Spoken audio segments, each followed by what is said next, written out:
Hello, welcome to my kitchen. I wanted to show you a little bit about this stainless steel nonstick skillet because I have to tell you, when it came out, I thought, oh gosh, is it going to be really that great? I love the nonstick that I have from Pampered Chef. I had a full collection and I was like, you know, that's probably good enough, right? And then I had a couple pieces of our it used to be just stainless that was Pampered Chef, and I love that too. But here's the deal with stainless, right? Are you familiar with stainless cookware? A lot of times people struggle with it because what can happen is you're trying to get it hot and food can stick and you wonder, gosh, how do I do this? One of the things you have to learn with your stainless is you have to preheat like crazy, because if your pan is a little bit cool and you put on like your hot meat to sear it, it's just gonna stick, okay? It makes a big mess, right? Some other things is if you do get food that sticks, then it's kind of a pain. You have to soak it a little bit and do whatever. Now, I didn't really complain too much because I had learned how to deal with it, you know, and there's things that only stainless can do.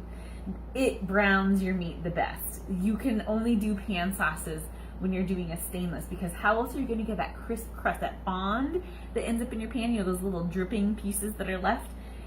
You can't get that with anything else. You're never going to get that browning, and it adds so much flavor, right? Okay, so it's important to have a stainless, but it's not for every job. So what I love about this is that if you like the idea of having stainless, but you don't like the idea of having to clean it, this is the pan for you. So I'm going to show you. It comes with a lid. Now this is the 10-inch skillet. It does come in a 12-inch as well. And I'm going to hold this up so you can see how it's like hexagon-y, and I'm going to get you in closer, and there's little tiny dots in there. Okay, so the stainless is the metal part, the hexagons that you're seeing, and then the black obviously is the nonstick, okay? What's cool about this is that I thought, oh gosh, this stuff is gonna scrape off, right? It's gonna be a big mess. How in the world will this ever work?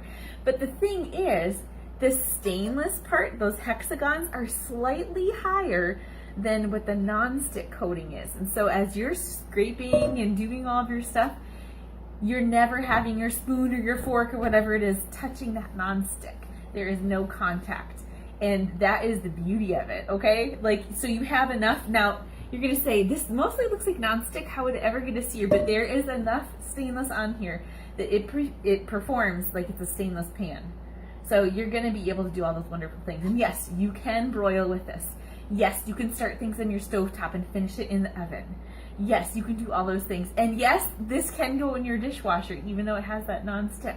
Now, I wouldn't ever have to put it in my dishwasher because what's so cool is it cleans up like a breeze. You're just gonna put in your soap, put in your water, do whatever, suds it up, clean it. It is a beautiful thing. And of course, just like stainless, you might get some discoloring, some spotting, whatever. You can see it. I air dry all of my things. I don't have time to dry, so you can see it gets spotty.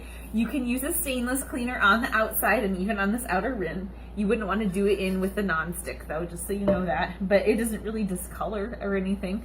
I haven't noticed anything with it yet.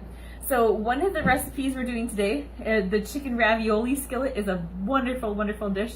Or the chicken and asparagus recipe, and I'll share that too, so that you have that, because they're both incredible and they can only be done in a stainless. Now, if you're thinking, gosh, the stainless sounds great and I do need new cookware, what should I get and what should I do? Now, there's some things I want to let you know, is that most people end up getting a full set of nonstick cookware because that's what they're used to cooking with.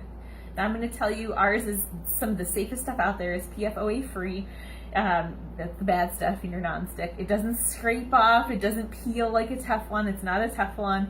It can go in your dishwasher. It's safe for that. So it's heavy duty, super sturdy, lifetime guarantee, amazing stuff, okay? And so we have lots of different sizes. There's a set, there's whatever. But you can't do those things that I just said about the stainless. You can't do that in your nonstick, right?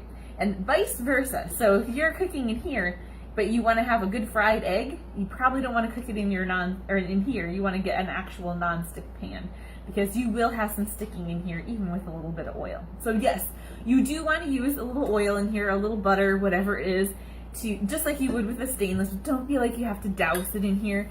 With our recipe, it's just like a tablespoon or two of butter that you throw in, and it makes the most delicious ravioli.